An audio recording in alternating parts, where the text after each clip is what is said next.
Hey guys, another great guest for you today. Bruce Bawer is here. Let me give you a little bit of an introduction of who he is, and then I'll cede the floor to him.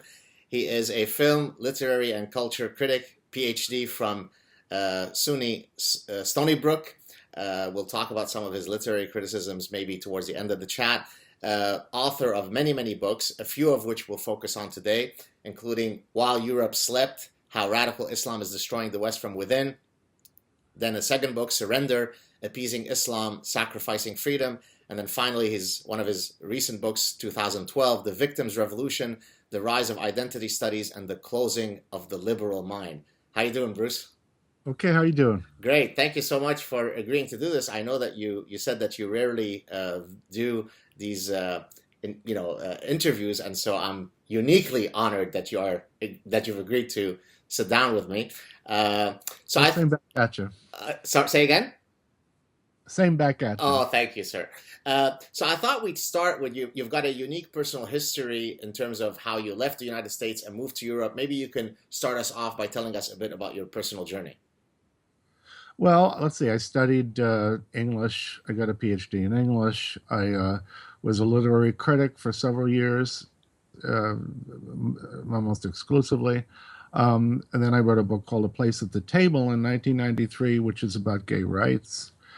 And 4 years later, I followed that up with a book called Stealing Jesus, which was a critical study of Christian fundamentalism. And what happened was that after having written that book, and then after traveling around the US promoting it and talking to people who had been scarred by fundamentalism, I really wanted to live someplace that I thought was free of fundamentalism. And I moved to Amsterdam, which I, at the time, ignorantly believed had moved beyond the worst aspects of religion as it presents itself in America. And I soon found out that that was not really the case. Now, this was around when? Mid 90s? 98. 98.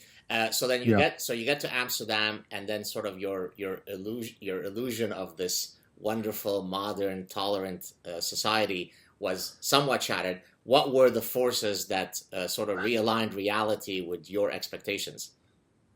Well, I mean, I thought I'd moved to a place that was a secular democratic. Um, well, I didn't think it was a paradise. I wasn't that naive, but but I really thought it was a place that I mean, the gay rights were very strong. I'm gay. That was a very positive thing for me. Um, and then one day, I lived in I lived in Amsterdam actually for a very short while, but during that time I lived in three different apartments in three different neighborhoods, and the third neighborhood was a neighborhood that was a heavily Islamic neighborhood. And I looked around me and I saw, okay, there's something going on here in Amsterdam, and I suspect elsewhere in Europe that nobody told me about. And I saw women in hijab. I saw, families with lots of Muslim kids that seemed to be keeping to themselves in their own little community. And I thought, okay, this doesn't bode well. I don't think it bodes. I started looking into it. I really couldn't find much that was written about it. And what little I could find that was written about it there was one book I found in the library that was sold the whole thing as a very positive thing for Europe's future, that Europe had become too secularized, and the that Islam had become a phenomenon in Europe's cities and was increasingly uh, uh, prevalent in the cities, and that it was bringing the spiritual element that was lacking And in. bringing diversity and cultural enrichment. Well, and yeah, and I thought, well, I don't buy this at all. Of course, I mean, I didn't. Yeah, I knew as much about Islam then as I suppose a lot of educated people did, which is to say enough to say this is not necessarily a positive thing for any of us who believe in freedom, especially for a gay person. And I started looking into it. I started traveling around and seeing what was really going on in Europe, and I ended up writing a book called While Europe Slept. Right. And so that book came around 2005, 2006, correct? Yeah, And so 2000. and so Yeah, at that point there had been already several high profile incidents in Netherlands, the killing of several prominent figures, which maybe you could talk about. Of course, Ayaan Hirsi Ali was already becoming quite famous in the Netherlands. Eventually, of course, she moved to the United States. So, did those particular incidents serve as sort of further catalysts for you to weigh in on the topic because they were so prevalent in everybody's sort of psyche? well, even before 9/11, Right. I wanted to write a book about the topic, and I wrote a book proposal. And my agent said, "I'm not even going to show this to anybody. Nobody cares about this subject." My then agent, not my current agent. and then then of course 9/11 happened, and it was very frustrating because George W. Bush, on 9/11 itself, he came out and he said something about these folks who did this. And I said, well, he's immediately striking the wrong tone. Right. This is just foolish. And then within a week, he had appeared at the National Cathedral alongside Islamic imams who later were shown to have dicey histories. And they went out of their way to make it sound as if this had nothing to do with Islam. This was Islam was a religion of peace and all that stuff that we've gotten used to hearing ever since then. And one thing after another happened, and I mean, before anything else happened. Meanwhile, in Europe, how did Europe react to 9/11? In the media, in one country after another, there were articles saying, well, this isn't an attack on us. This is an attack on America because America is so aggressive and it's an imperialist power and colonialism and blah, blah, blah. And they're getting their payback. And we don't have to worry about this happening here. And of course, next thing you knew, it was happening here. Right.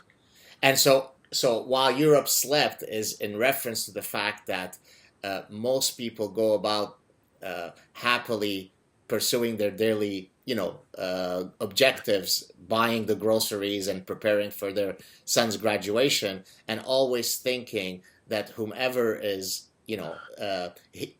making these warning calls somehow must be a fearmonger, and they find strategies to negate these warnings, right? I mean, is that the idea of why everybody is sort of sleeping? So many of the elite Europeans around me, when I say elite, I mean people like in the media, people in the academy, politicians, they had this idea that, well, the Muslims have very good reasons to be hostile to America, but we love them and we let them move in here and we don't ask anything of them. We don't ask them to learn the language. We don't ask them to work. We'll put them on welfare for life. We'll set them up in their own home. We'll buy them a car. How can they do anything but love us? Right. And this is what was going on all around Europe. And I said, well, these people have no understanding of basic human psychology, let alone any understanding of Islam. And so they were sleeping. They were out of it. They were comatose. And I did a clip, a few months ago on my YouTube channel where I talked about, so-called liberals praying at the altar of self-flagellation, right? And it is a central cue of belongingness as a quote progressive to turn these problems inward, right? So if they in this case, Islamic extremists do something badly, ultimately it's not because there's something in their ideology that proposes this. It must be some grievance, some fair grievance that they hold against us. It must be a retaliation for how bad we are. And I noticed that in speaking, for example, and we'll come to the Scandinavian context in a bit, speaking to a Norwegian fellow where, despite the incredible evidence that was in front of him, his discourse was always, whatever they did, it demonstrated how bad we are, right? I mean, it's a real cancer of the No, human spirit. and this is what I saw happening. These, this horrible attack happened in Madrid. These horrible things happened in England. The Danish cartoon thing, and every time these things happened, there was, first of all, let's worry about a backlash. There's going to be some kind of backlash. We got to worry about the Muslims now, and of course, the other thing is the more bad things they did, the more somehow they were innocent victims, and the more responsible we must be for what's going on. And I mean, I never thought I'd see something like this. It was a remarkable example of of the human mind misfiring. Well, it's actually quite grotesque in that frankly, it Yeah. is racist towards Muslims because it removes their agency, right? I mean, they can't be making decisions based on their own volition. It must be that they are just instinctively responding to our wrongdoings. So you literally remove their agency by repeatedly arguing from this perspective, correct?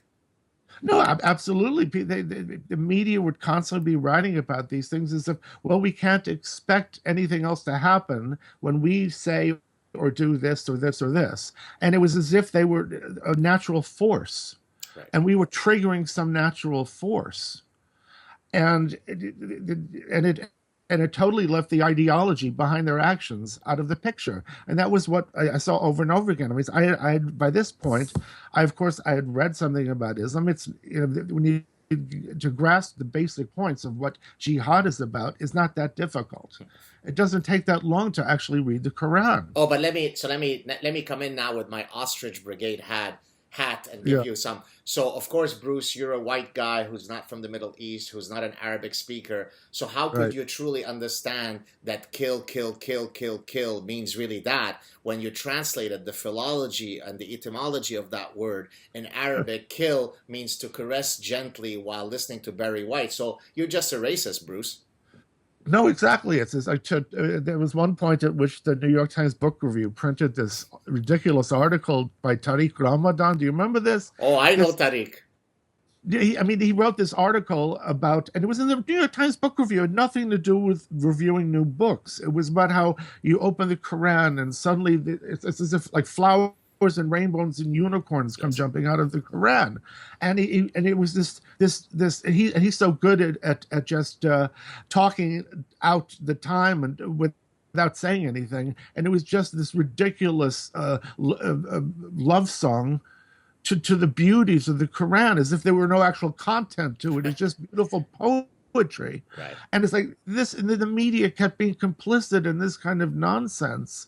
I'm like, God, what are they doing? What the hell's going on with these people? Yeah, Tariq Ramadan is a very, very slick fellow. And He's actually, that's the word. He's a slick character. and what happens, there's an expression that I've introduced to my viewers, which I'll repeat here. It's an Arabic expression, but I'll translate it in English, obviously.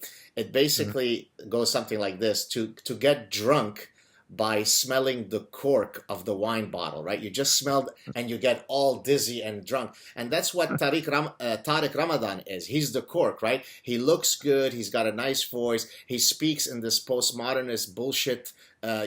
verbal fluency stuff. And for Yeah. the sort of Western buffoonish liberals, quote liberals, my goodness, that's the kind of guy that we want to listen to. He is the future of secular Islam. And so they fall for it. But for somebody who comes from the region, who understands these issues, you see right through the guy that he's a complete Yeah. snake oilsman, right? He's a four flusher. It's nonsense. Right. Okay, so this book comes out. You're one of the early public figures to sort of, put out this warning call. Apparently, very few. I mean, yes, the book was successful, but apparently the intelligentsia didn't bother to listen to you. So then, fast forward to 2009, you come out with another book. What's the difference between that book and the earlier book? Maybe you could tell us a bit about that. Well, Surrender was a systematic examination of the ways in which we're selling out our free speech in order to appease Islam in the West. West. And it's not just the media that have done it. It's people in government, people even in the military, people in the academy, people in the art world where they pull down any art displays that might offend Muslims. Authors of books who are avoiding writing certain things because they don't want to offend Muslims. So I just cataloged all of that in there. But the thing is, you're talking about the response to While Europe Slept. I had written a book, as I mentioned, called Stealing Jesus, which was about Christian fundamentalism. And that came out in 1997. And when I wrote that book, I was a liberal hero. All the liberal media lined up to write about how wonderful this book was, how brave I was to criticize Christian fundamentalism in America. There's nothing brave about it. You can criticize that what do you call them, the Fred Phelps people, God hates fags. Oh yes, yeah. The Westboro Baptist Church. Westboro, you can criticize Westboro all you want. They're not going to do anything to you. They're not going to kill you.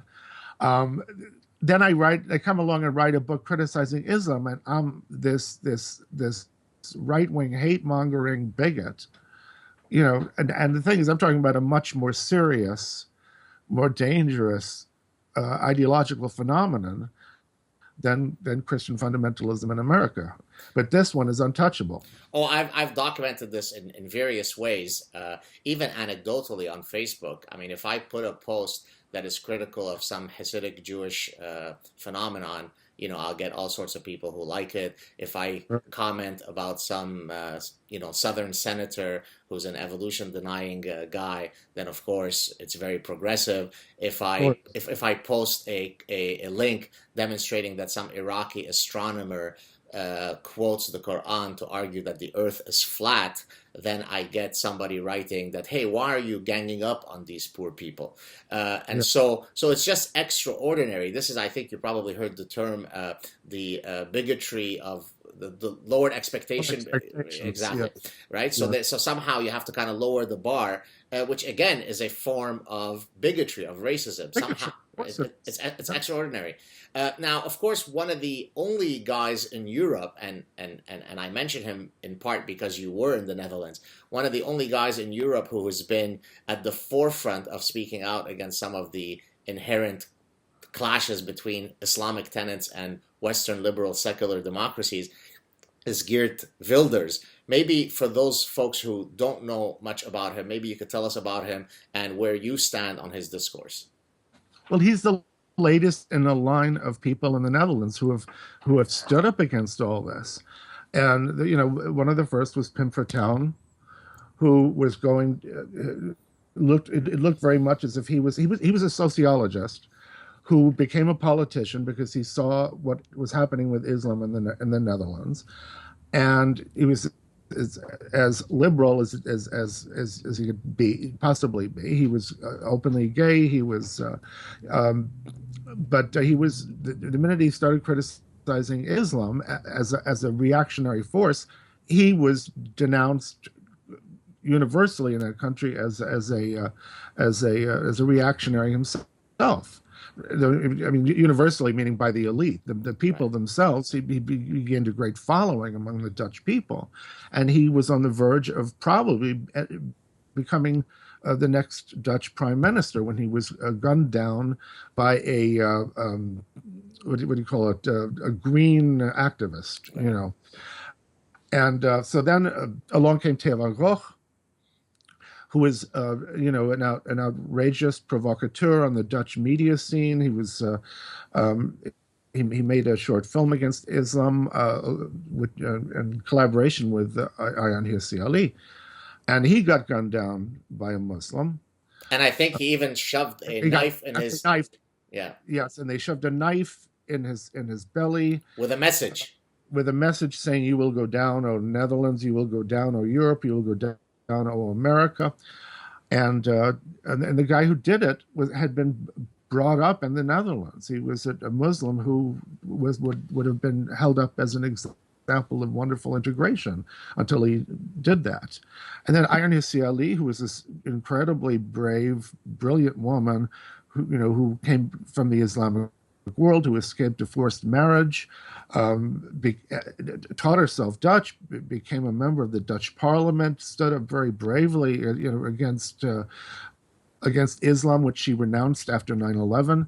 And she ended up being demonized. They couldn't call her a racist. They couldn't call her an Islamophobe because that was her background. She's a porch monkey. But that's the term that they use. Yeah.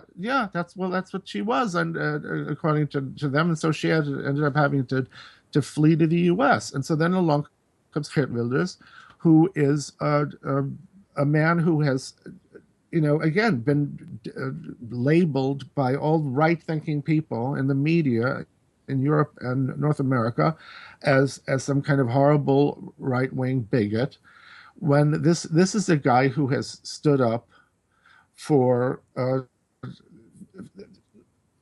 liberal democracy, for secularism, for the rights of women, for the rights of gay people in that little country, which has been increasingly Islamized.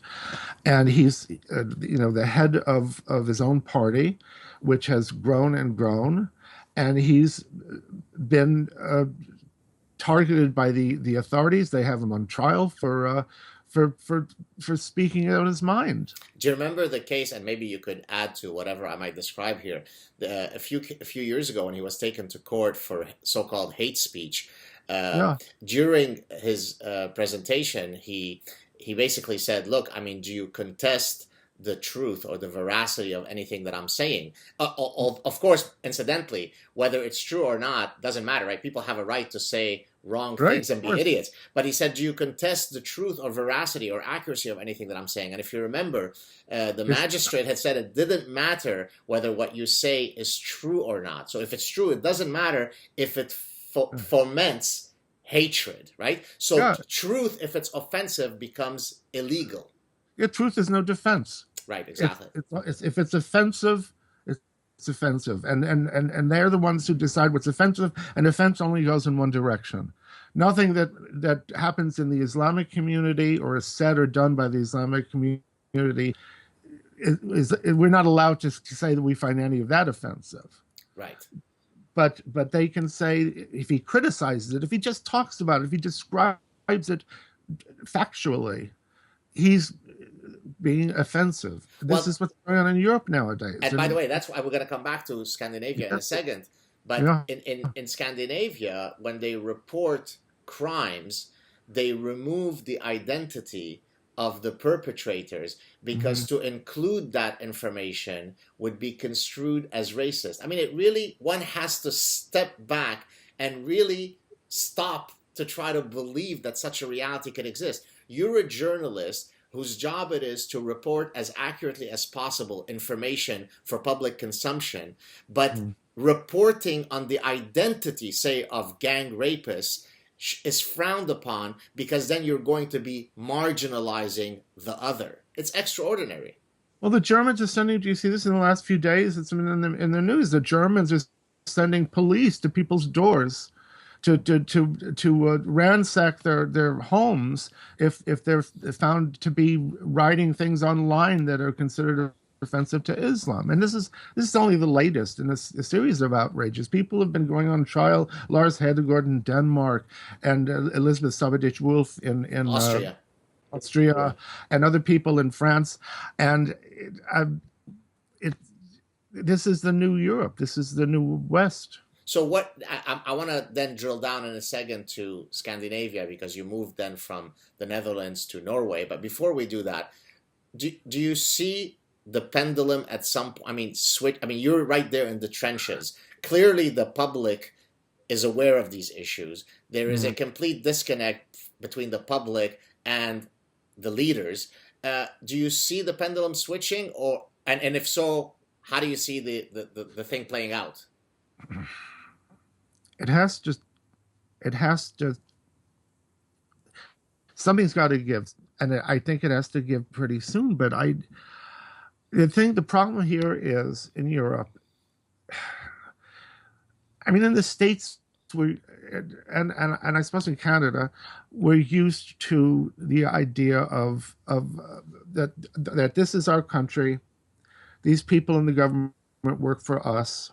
we have a right to get worked up and outraged and if the governments are instituted among men, and if they don't do what they're supposed to do, we have a right to stand up against them. There is less of that kind of thinking here in Europe among people. People are used to having an elite above them that takes care of things for them. They're used to having that. It gives them comfort. It gives them a freedom from responsibility. And as much as they may complain about politicians and parties, they are used to being able to just leave those things to the professionals. So they're more passive, basically. They're more passive. They're more passive. But politicians are a professional class. You wouldn't have somebody like a Trump coming along out of left field or whatever in Europe suddenly running for the head of the country. It doesn't work that way here. So there's a passivity. There's a long ingrained passivity, and of course, you talk to people about these things, and if you know them well enough, they'll open up to you about their concerns about it. But then again, so many people have been so trained from childhood by schools, by universities, by media here, to think that even having certain opinions about what's going on in this country is a thought crime. Right. And they'll say, well, I had a friend who's in Oslo, whose doctor was murdered in cold blood in his office by an asylum seeker who just walked in and pulled out a huge knife and just stabbed him to death for no reason whatsoever. And my friend and I were having a drink together, and he said, well, I hope this doesn't sound racist, but I think maybe things are getting out of hand. I said, what did you just say that could possibly be described as racist? Right. Yeah. Why do you say that? Why do you even think that? There's a real trepidation. There's a timidity about sort of admitting to certain statistical regularities that are as obvious as the existence of gravity, but people are so insecure about what they should believe. And I see it myself, because when I have, in some cases, private conversations with people, you almost feel as though them hearing me say the things that I say gives them permission to feel what they feel. Because, I come from Lebanon, and I've got brown skin, and I speak Arabic. So you mean, so my lies are not deceiving me. So it's okay, I'm not a neo-Nazi for believing some of these things. And you really see it as if the weight is coming off their shoulders because you're giving them this permission to think these things. It's quite extraordinary. So let's move to the sort of the kings of the passivity that we're speaking of. So you leave Netherlands, you move to Norway, or more generally Scandinavia, because there is worse than Norway, which we'll drill down to. So tell us what happened in Norway once you escaped from the Netherlands. Well, one of the big incidents was the Danish cartoon business. And when those cartoons came out, and this newspaper, Jyllands-Posten, printed a dozen or so cartoons of Muhammad as a way of demonstrating that we're not going to be scared to do this sort of thing, and the Islamic world went berserk. People incited it to go berserk. And there was a lot of pressure put on the Danish government and other Scandinavian governments to apologize. And the then Prime Minister of Denmark quite properly refused to apologize, and refused to. I mean, there was a group of ambassadors from Muslim countries came to him and said, we want to talk to you about this. He says, I'm not even going to meet with you. There's nothing to talk about. This is a free country. Whereas here in Norway, a man with a small newspaper that none of us had ever heard of, a Christian weekly, reprinted the cartoons out of solidarity with Jyllands-Posten, and the whole establishment came down on him, uh, like whatever the cliche is, and they the prime minister of Norway put pressure on him to apologize, and um, he just held out for a while, but he eventually gave in, and then they sent the head of or one of the top bishops in the Church of Norway to whoever the hell it was, Qatar, to the what's his name, the big Muslim know-it-all soothsayer and imam. You know what I mean? The Grand Sheikh, yes, the Grand Poobah of Islam, right. to whose name is escaping me because I block on these things because I hate knowing these things. To apologize to him, to beg his forgiveness for having reprinted these cartoons, and that's the kind of mentality that we've had here. And this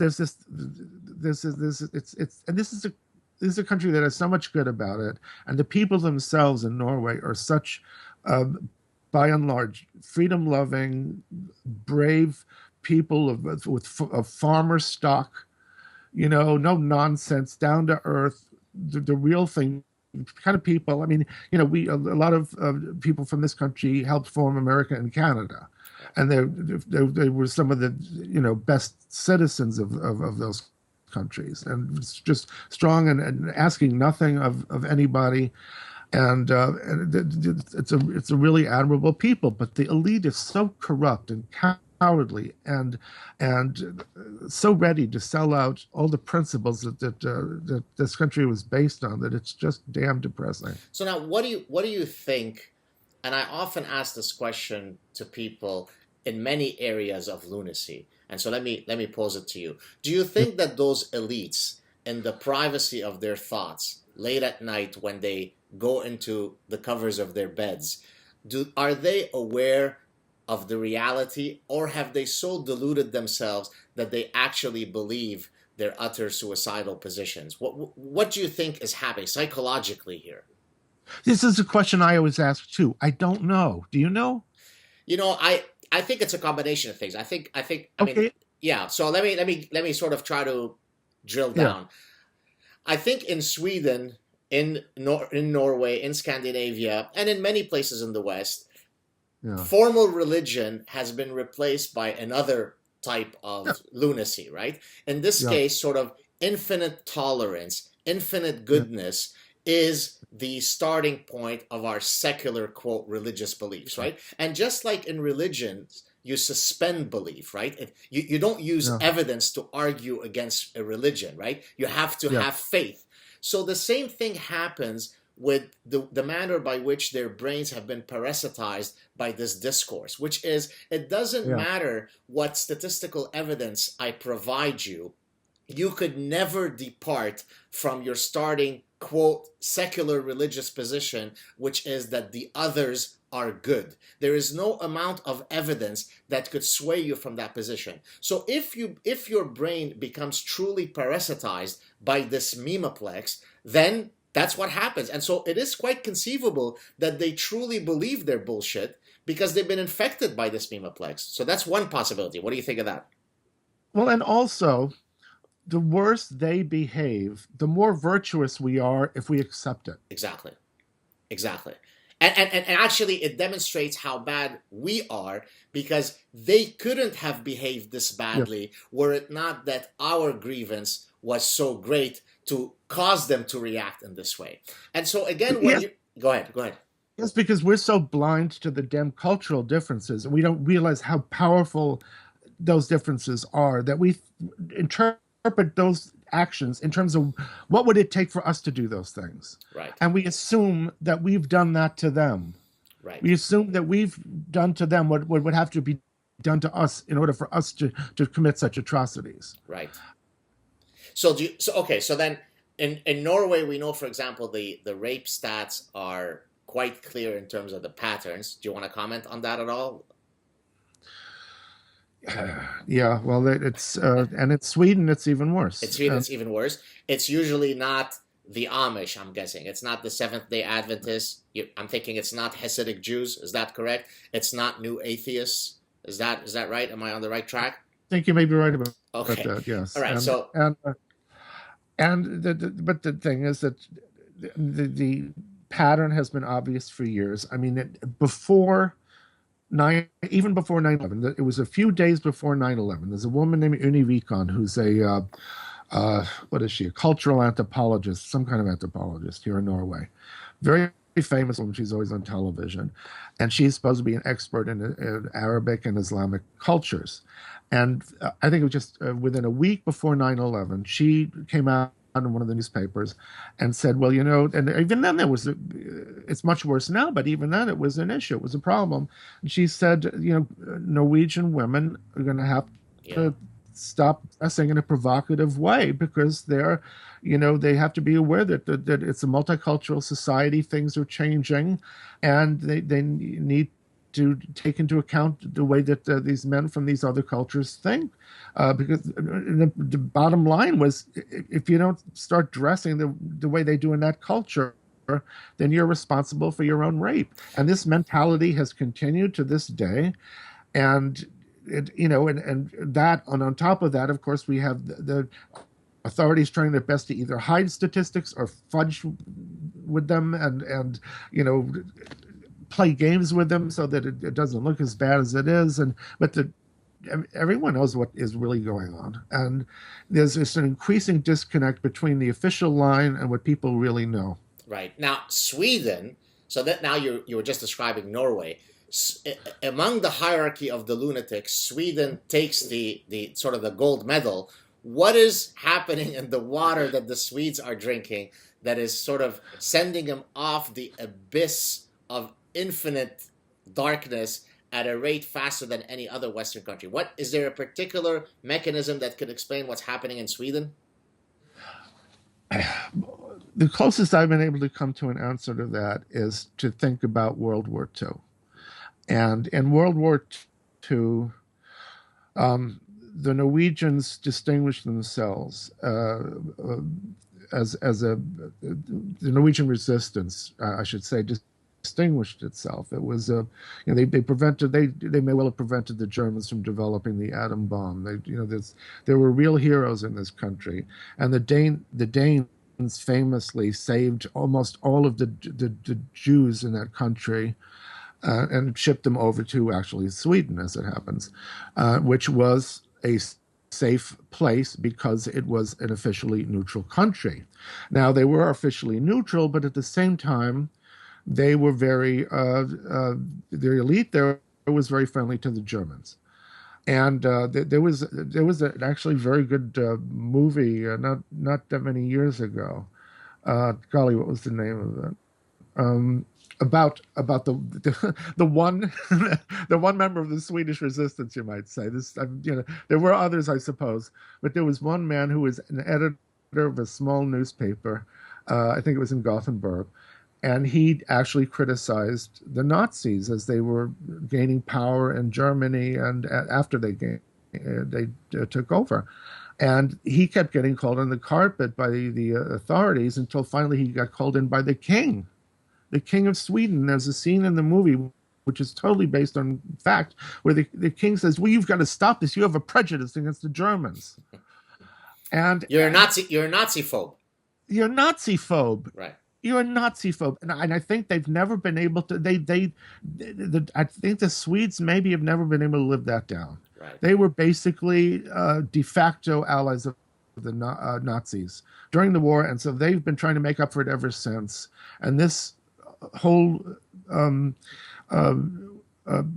refusal to see any problem with the rise of Islam in their own country is a twisted result of that. So because of the Nazi transgression, we now will demonstrate our infinite goodness to make up for that past, which is, I think, some have argued, and I think probably correctly, that that's exactly what is driving Angela Merkel, right? It's sort of a grand collective catharsis for what her grandparents may have done and the grandparents of Germans may have done. And by sort of self-flagellating ourselves into oblivion, we can hopefully redress the historical reality of what happened, 70 years ago. Is that fair to say about Merkel? Can you believe we thought she was a reasonable woman not that long ago?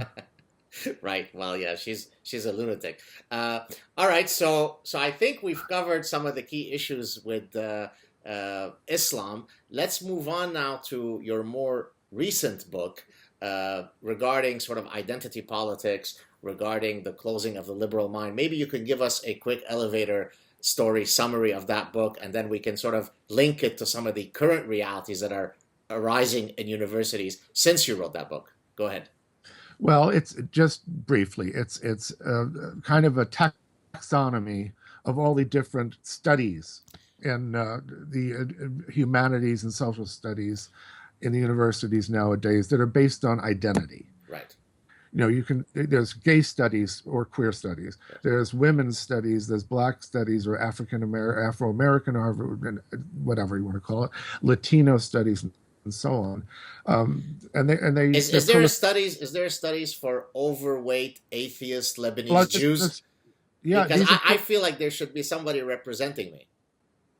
Well, of course. I mean, and that's just it. Once you get started, there's nowhere to stop. There's fat studies.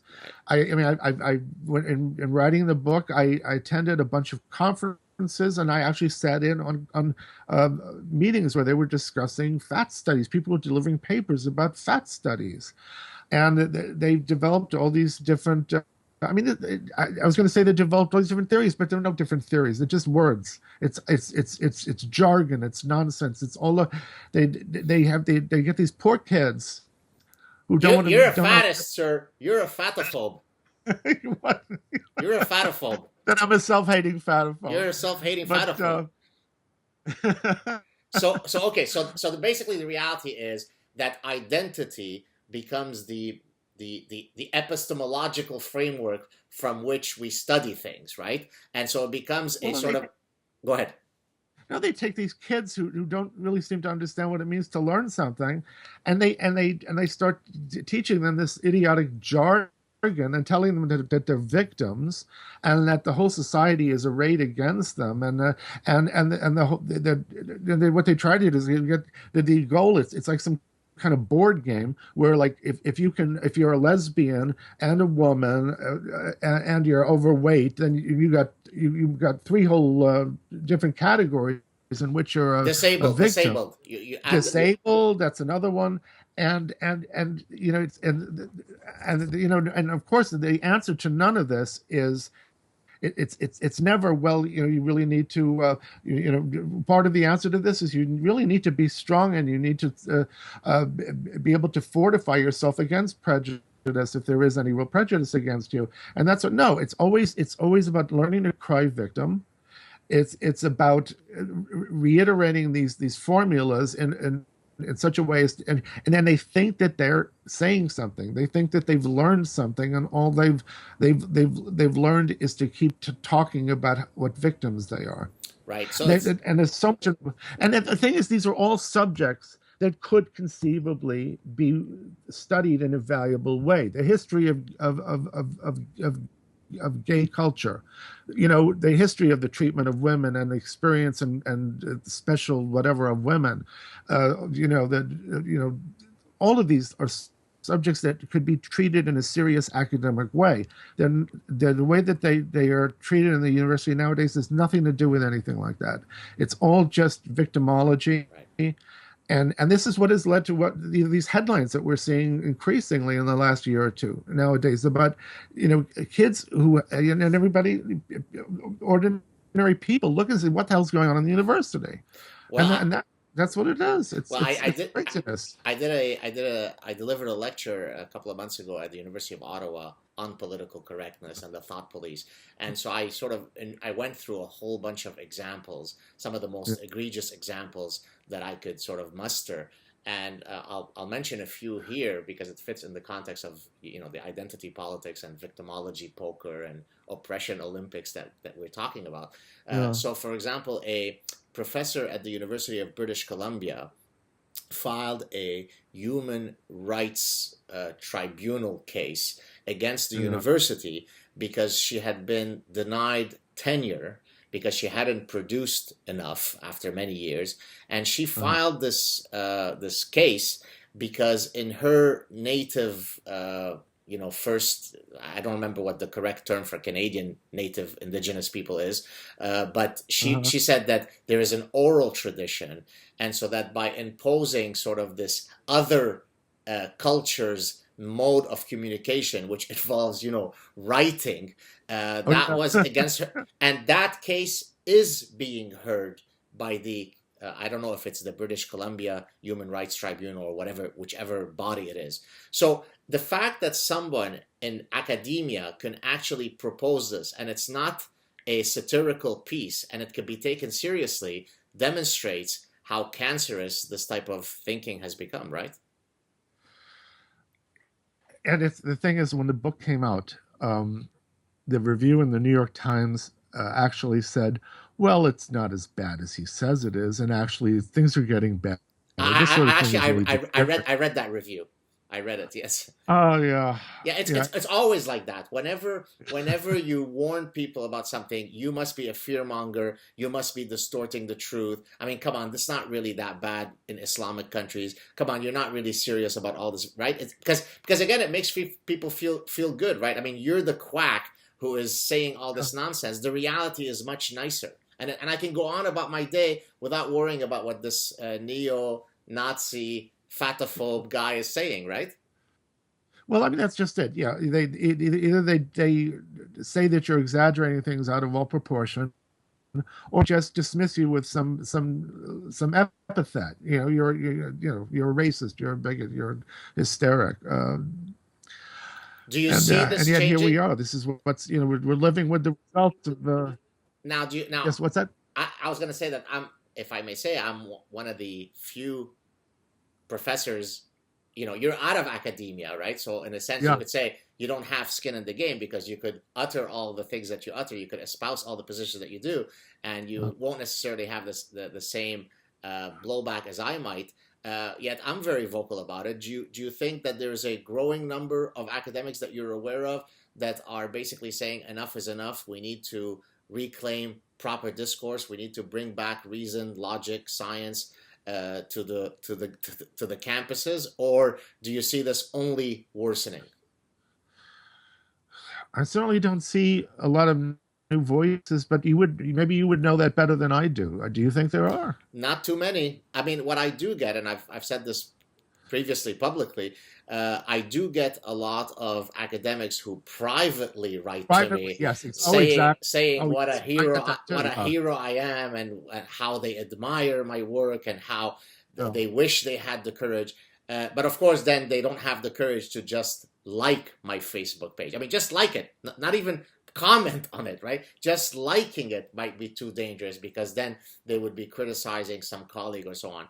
And I think that I mean, it's just preposterous that academics whose job it is to discuss ideas, debate ideas, challenge each other's ideas, are some of the most tepid folks that one could imagine. And I mean, I keep saying that unless we're able to kind of get out of that stupor, the future does not look too bright. No, I totally agree with what you just said about academics. I mean, I've never understood why you go into such a line of work if you plan on keeping your mouth shut about the facts. I don't get it. I mean, I became a writer so that I could write the truth as I see it. Because I think it's And careerism. It's careerism. but want to make a career in something else where you don't have to, constantly be biting your tongue. I don't get it. I Yeah. just don't get it. Yeah, I think the reality is that most people, and I've said this previously, I think that cowardice is regrettably the eighth deadly sin that we should add to the existing seven deadly sins. And so most people, want to just go about their daily lives. They want to go into their lab, they want to do their stuff, they want to go unnoticed, short of whatever they're doing in their scientific work, and they just don't have the courage and personality, frankly. I mean, because it's not enough to have the intellect to engage these ideas. You also have to have the personality, right? I mean, people have asked me, well, why are you so outspoken? Well, it's just because the random combination of genes that make up Saad are such that I cannot be quiet about bullshit. It offends me, right? I know, same here I exactly. feel as though I am being complicit in the cheating if I don't speak out. And the only way I can go to bed at night feeling good in my personhood is to speak out against it and let the repercussions be whatever they are. But at least I know that I am whole as a person. I stuck to the truth. And I think that that ultimately is the trait that differentiates the one who speaks or doesn't speak. It's not that the one who doesn't speak is any dumber. It's that he or she simply doesn't have the courage of his or her convictions. And so one of the things that I often try to do through these engagements is that hopefully people watch these clips and are inspired to come out. And I get a lot of emails from people, academics and just public at large, saying, you know what, watching you, I now have the courage to take on some of my friends at the party, right? And so I do all this not because I'm going to make any money of it. I don't make much money off it. I do it because hopefully it will promote people to come out of the woodwork. Well, I hope so.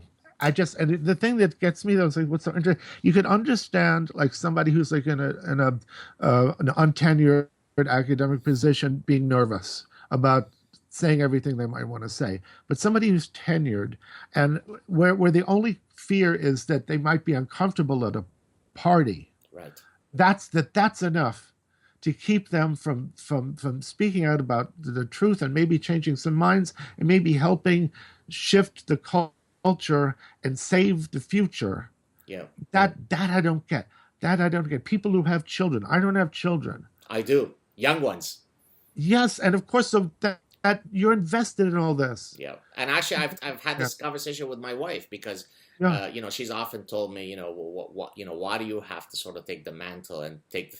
I say because I'm not doing it for me because I've got, if I can, another 40 years, but I do it because we've got young children and I don't want them to grow up in an environment that is less free than the environment to which we escape, right? I mean, remember, my wife and I, she came to Canada from Lebanon when she was very young. She was almost 3. I came when I was 11. My family escaped execution in Lebanon. We're Lebanese Jews. So I know what those cultures are. I came to Canada and I couldn't believe that there was a place where you could walk around free and not worry about your identity. I mean, in your case, you worry. I mean, how's it working out for gays in Raqqa? Not too well, right? And so whether you're gay or a woman or animal rights or Jewish rights, these folks don't fare too well in some of these theocratic environments. And so I do this not so much to protect me and Bruce Bawer, but to protect our children.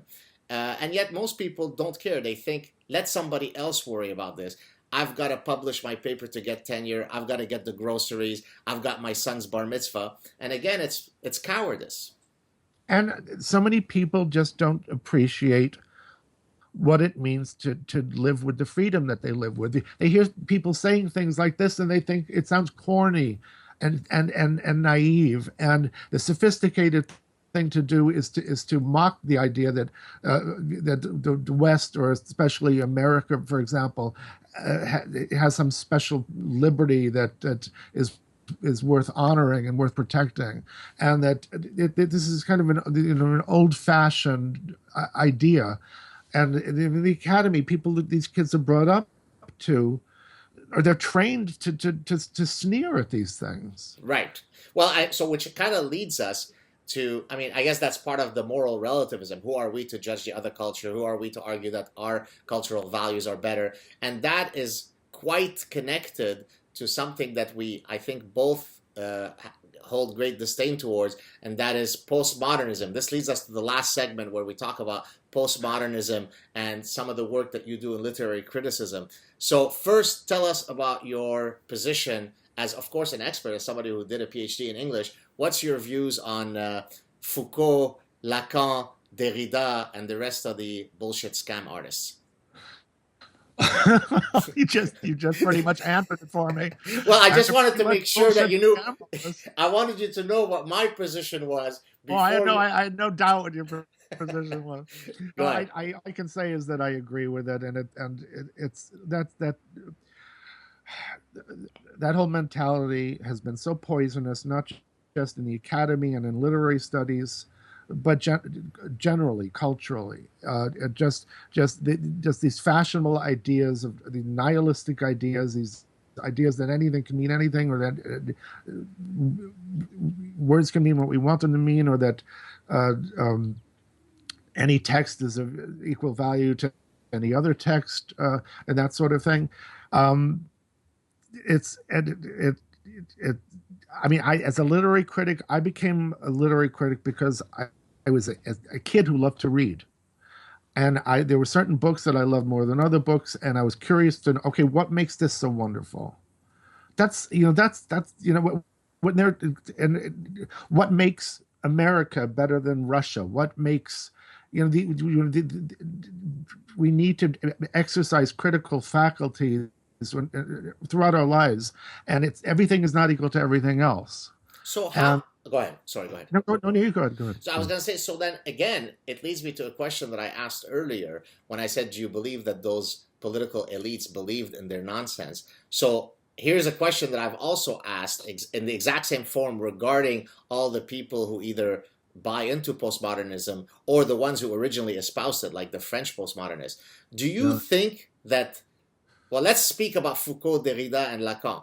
Do you think that they actually, when they just come up with this random, utter, nonsensical gibberish, do they actually believe that they're creating meaning? Or are they just sitting in the privacy of their thoughts and saying, my God, I've landed on a fantastic scam that makes people at Princeton go bravo, bravo at utter nonsense, and I'm going to ride this bullshit all the way to the bank. So which is it? I mean, could they be this deluded that they actually believe that they contributed something to intellectual discourse? Well, first of all, there's something about the French. He said it, folks. He said it. I didn't say it. I mean, if you read an editorial in Le Monde, sometimes they get so carried away with their words. Yes. And it's the point. By the end of it, the point is to sound ringing and pretty rather than to make a point. I think I only exaggerate slightly. And then there's something about the academic milieu where you're isolated in these places, often which are very nice with trees and gardens and lawns, and you get into this mindset with each other where nothing has anything to do with the real world, and you get to this thing where you're trying to outdo each other with spinning plates, that's all. But that's just me guessing at it. I mean, I can't imagine wanting to do that with words. I love words too much to want to be that cruel to them. Well, and I think so. So the jury is out on as to whether the originators of this BS truly believed in their nonsense. I think that, frankly, they didn't. Okay. Now, from the perspective of the audience, right? So the ones who are consuming that nonsense, I think that they typically engage in a form of intellectual self-flagellation, whereby they say, the fact that I don't understand this impenetrable nonsense is because I am dumb, right? Clearly, Derrida must be saying something profound, and the fact that I don't understand these randomly put together words is a reflection of how stupid I am.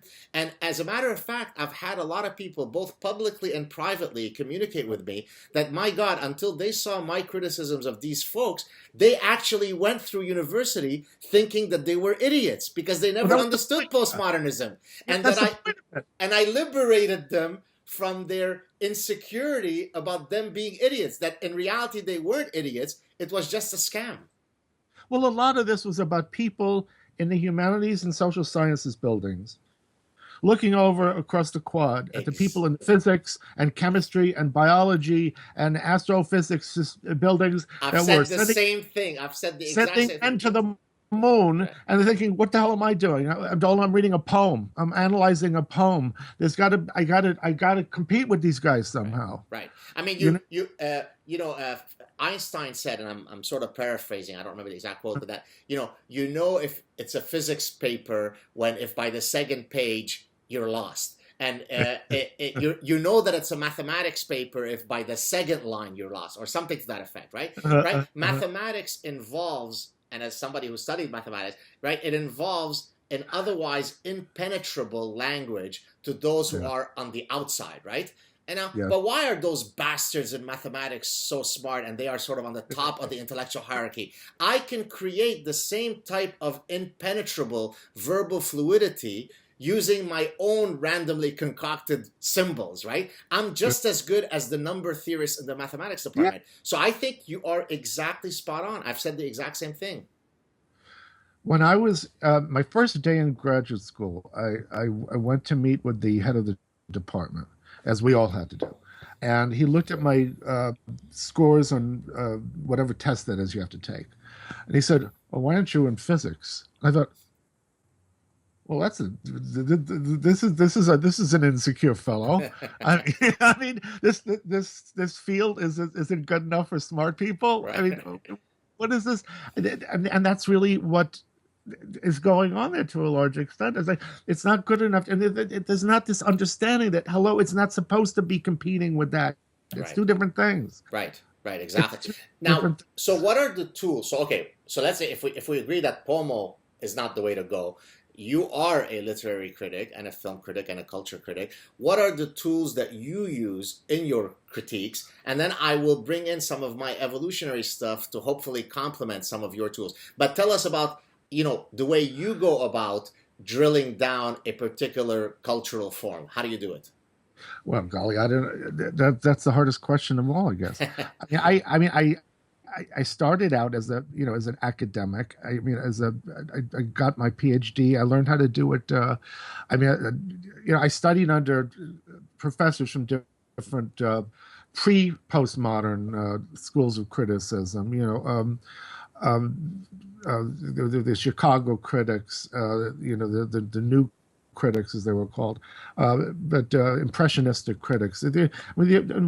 Generally, the idea was just to look at the text and to try to understand what it's really saying and the way it works and the way in which different devices work to make it effective and so on. So I wrote academic papers at the time that were, they were kind of written in this dry academic way. I mean, after that, I started writing for a general audience, and you approach it in a different way, and you just kind of approach things in an impressionistic way. You get a sense of what the work is doing and how it's doing it, and try to account for it in an interesting,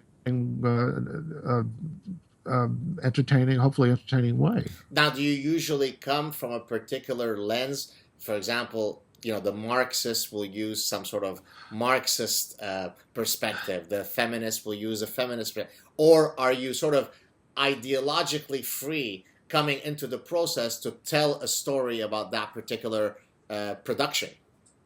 No, I don't think of myself as approaching it with any ideology. I mean, some works have an ideology impregnated in them, and you write about that. I mean, a novel can be a feminist novel, and you write about that. But I don't feel comfortable with frankly, any ideology. And I don't pretend that what I'm doing is anything other than one individual's take on what it is that I'm writing about. That's you're not supposed to do that in the academy nowadays. Right. Yeah, Hence your identity studies stuff, right? You have to come yeah, from a yeah, particular yeah. Golly. voice, right? That's why usually, by the way, a lot of the folks who do this literary criticism will start off by making sort of a confession, an admission of all their identities, right? I am going to analyze this from the perspective of an overweight atheist Lebanese Jew evolutionist, right? Because I am warning the audience that Yeah, this is my prejudice or bias as I come into the process, right? And that's very much yeah, how they tackle it, right? yeah. I haven't written a lot of. I don't write as much literary criticism as I used to, but when I do, I just try to keep it as free of jargon and as free of. It should actually be fun. Right, true. So here's my let's see if we can reconcile or bring together or create consilience. I love that word. Consilience is a term that was sort of reintroduced into the public lexicon by E.O. Wilson, the evolutionary biologist. He wrote a book in the late 1990s called Consilience, which Right, basically means the unity of knowledge. Right? So physics is more consilient than sociology, right? And so right, in my work, when I introduced evolutionary psychology to consumer behavior, I argued that the only way that you can get consilience in the behavioral sciences is by using evolutionary theory as the meta framework for understanding human affairs. I mean, you can't understand humans without understanding the evolutionary forces that have shaped their minds. Now, interestingly, I use evolutionary theory also for explaining cultural products, right? So I talk about fossils of the human mind being these cultural products. So we could study an ancient Greek tragedy or a movie plotline or a television plotline or an art piece or a religious narrative and look at the themes that are embedded within these great works of art and literature because they say something about our invariant human nature. And so there's a field called Darwinian literary criticism, which seeks to exactly apply evolutionary theory to understanding literature. What do you think about the marriage between evolutionary theory and your world of literary criticism? well, it's been a long time since I read Jung, but isn't that kind of what you're getting at? I mean, Jung talks about, yes, the sort of the collective unconscious, but I mean, he doesn't, at least as far as I know, he doesn't necessarily couch it in very clear, you know, evolutionary biological mechanisms as we Right. understand evolutionary theory today. But yes, if Yeah. you want to be charitable, you could potentially make that link. But I mean, so let me give you an example, maybe, and then you could. So, you know, there Yeah. are a few common universal themes that drive much of literature, right? I mean, Yes. sibling rivalry, sexual competition, parent child offspring, paternity uncertainty, right? So these are the stuff of life. And each of these phenomena are very much rooted in very clear evolutionary principles. And so that's why this ancient Greek tragedy could be read in a class in Cairo or in Brazil or in Russia across thousands of years, and everybody gets what the main theme line is. Because, Resonate. yeah. Yes. So does that make so I think one of the ways that we could create a more formal framework for analysis of cultural products is by marrying the natural sciences with the humanities. And hence, that's exactly the point that E.O. Wilson was making when he talked about consilience, right? I mean, the humanities and the social sciences don't somehow exist outside of our biology, right? Yet Of course not. but to you it's obvious, and to me it's obvious. But of course, to most people who study the social sciences and humanities, they can go on to great, wonderful, successful careers as academics without uttering the word biology once, and that to me doesn't seem to make sense. No, I think what you're saying makes a lot of sense, and it's fascinating. Well, that's what a wonderful Oh, thing to receive from a great literary critic such as yourself. So let's end it this way. Are there any projects that the public might not be aware of yet that you'd like to promote here in terms of upcoming things that you're working on that you can get the folks excited about? well, let's see. I mean, I'm writing. I'm working on a book, but I don't know how much I want to talk about it right Okay. now. But if if anything comes of it, you'll be the first to know. Well, you're welcome back on the show anytime that you'd like. Hey, Bruce, absolutely fantastic talking to you. I could keep you here for another 5 hours, but I'm sure you've got other better things to do than to sit here chatting with me. So thank you so much for being on. Stay on the line. Uh, it'll be up probably later tonight at Aura TV and tomorrow on my YouTube channel. Thanks, Bruce. Excellent. Thank you Cheers. very much. Cheers.